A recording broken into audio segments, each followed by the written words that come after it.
Naples, May 2008. After a teenage Roma girl was caught allegedly trying to steal a young baby, angry Neapolitans attacked and burned this makeshift Roma camp, forcing its residents to flee for their lives. Following this and other anti-Roma incidents, the Italian government announced plans to systematically fingerprint Roma, a move that sparked widespread criticism, including from the United Nations and the European Parliament. But prejudice against the Roma is certainly not just an Italian problem. Right across the European Union, Roma communities are regularly treated with mistrust and contempt by the non-Roma majority.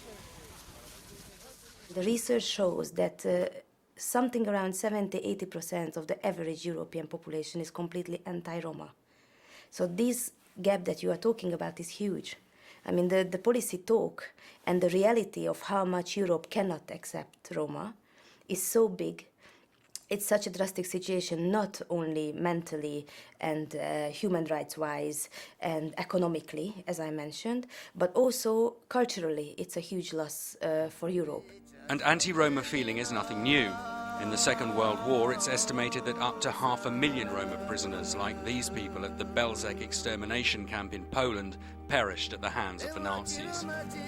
It's thought the Roma began migrating towards Europe from India in around the year 1000, and by the 14th century, records show them living on European soil.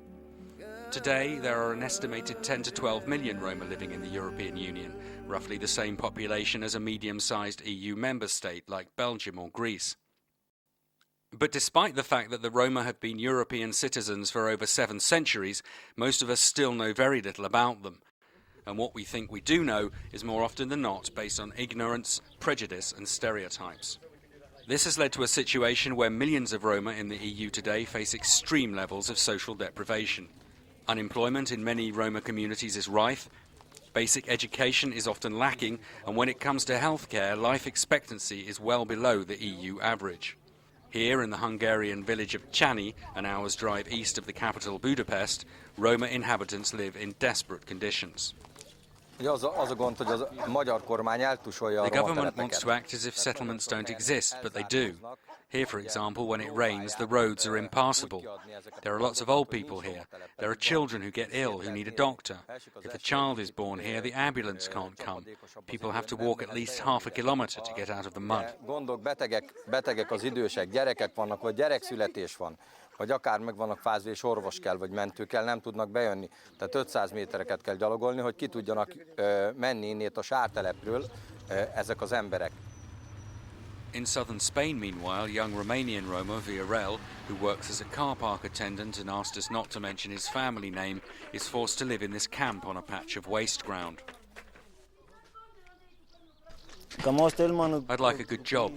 I'd like my family to be happy. I'd like a good future. I'd like to have the same work as I have in Spain, in Romania.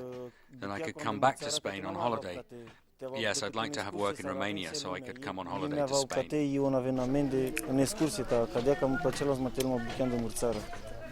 But amid all the difficulties, some progress is being made.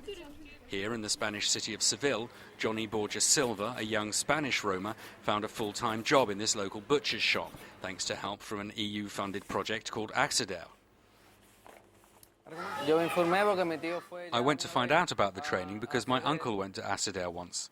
I said to myself, I want to go there and see if there's any work or training for me. So I went, and I found out about training to be a butcher. I did the training for 6 months, and thanks to that, I'm now working.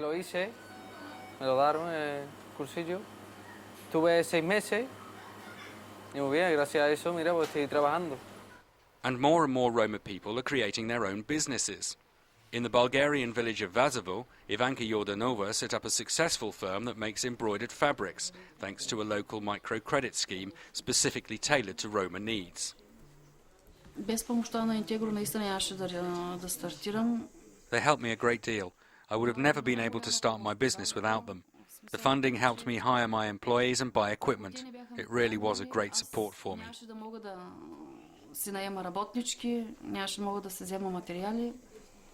Нямаше да мога да работя. Наистина голяма помощ ми дадоха Интегро.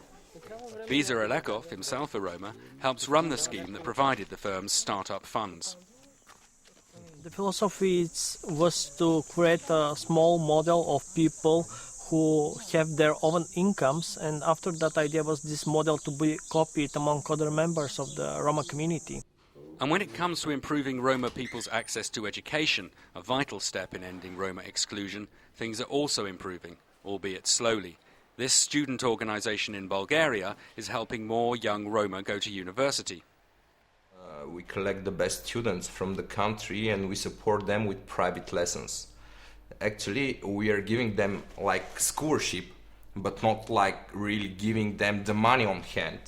We are paying their private lessons for additional courses to prepare themselves in order to enter the university.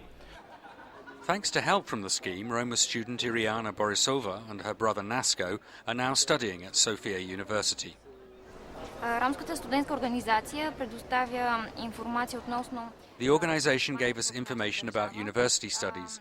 It's information that's for Roma people and other nationalities too. It also organises and pays for teaching to help us prepare for university. That makes it easier for us to carry on with our studies. With the organisation, you're free to choose which studies you want to take. Улеснява нашето обучение и ние можем свободно да избираме какво искам да учим и къде в каква насока искаме да се реализираме. And efforts are being made elsewhere. These women in the Hungarian village of Pamaz are taking part in an adult literacy class organised by the local Roma self-government. Of course, centuries of ingrained discrimination against the Roma will not be eradicated overnight. But in some EU countries, the authorities do seem to be realising that more has to be done to tackle the problem. In 2003, the Bulgarian government created the Commission for Protection Against Discrimination. Much of its work today centres on discrimination against the Roma. Roma journalist Violeta Draganova has brought a complaint about a local swimming pool that refused access to her and her family. We're waiting for the ruling from the Commission, and I hope that the decision will go in my favour. In other words, I hope they recognise that there was discrimination against me, my sister and my nephew.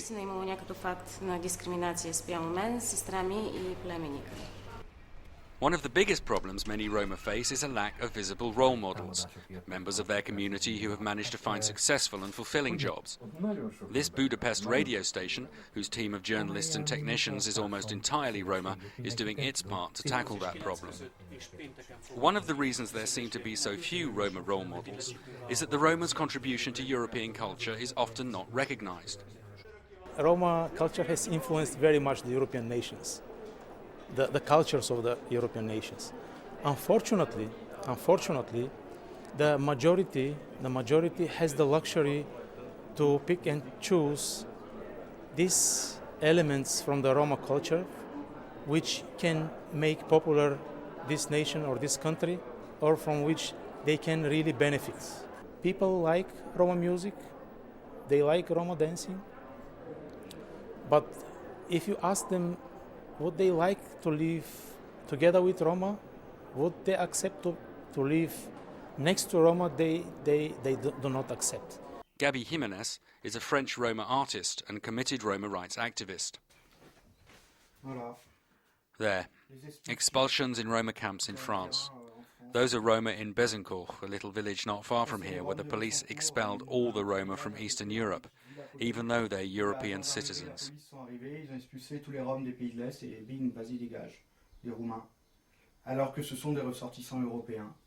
In 2007, Gabi was one of a group of Roma artists whose work was displayed at the prestigious Venice Biennale, one of the world's most important contemporary art events. I think that all the Roma who took part in the Biennale think of themselves first as artists, not Roma. We speak to each other as artists, and we speak to the others on equal terms, artist to artist.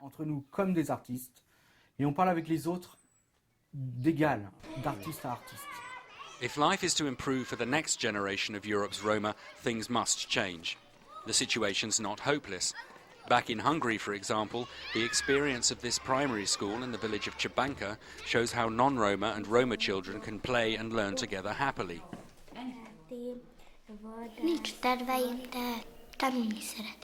I have no special plans for this year, but I want to learn. I don't want to fail, and I don't want my classmates to fail either.